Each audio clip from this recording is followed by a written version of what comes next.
ஃபில்டரில் எப்படி காஃபி தூள் போட்டு ஃபில்டர் காஃபி போட போகிறோன்னு பார்க்கலாம். காஃபிக்கு நம்ம ப்ரிப்பேர் பண்ண போகிறோம். இதில் நர்சஸ் காஃபி நம்ம கொட்ட போகிறோம். காஃபி இப்போ நம்ம ஒரு 4 பேர் இருக்கோன்னா ஒரு 2 ஸ்பூன் போட்டுக்கலாம். 2 ஸ்பூன் அளவுக்கு போட்டுட்டு அதுக்கப்புறம் பார்த்திங்கன்னா சுடுதண்ணி காய வச்சு வச்சுருக்கோம் இல்லைங்களா, கொதிக்க சுடுதண்ணியை இதில் ஊற்றுறோம்.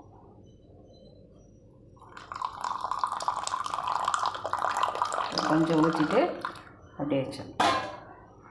மூடியை போட்டு இந்த இதை வச்சுட்டு அடுத்தது மூடியை போட்டுருணும்.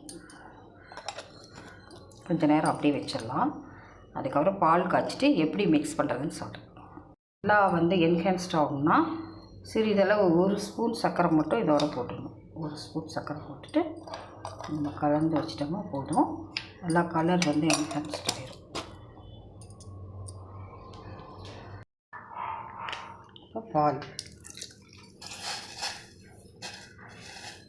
ஊற்றிச்சு வைக்கிறோம். பால் ஊற்றி நம்ம காய்ச்சிக்கலாம்.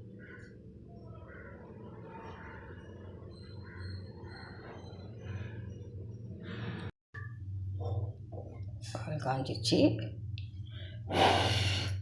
திருப்பவும் நம்ம ஊற்றுறோம்.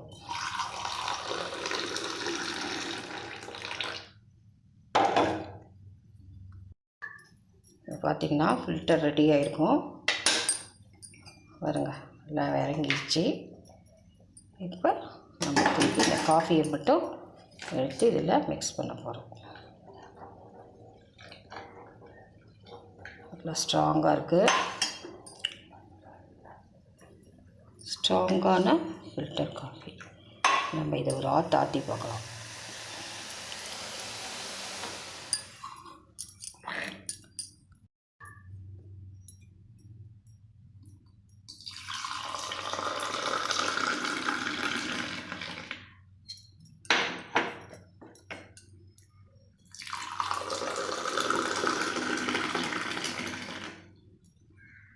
இதுக்கு மேலே கொஞ்சம் லைட்டாக நெய் ஊற்றிட்டு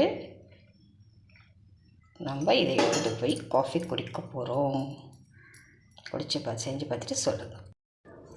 ஃபைனலாக இந்த மாதிரி நல்லா சுவையான காஃபி கிடச்சிருச்சு நமக்கு.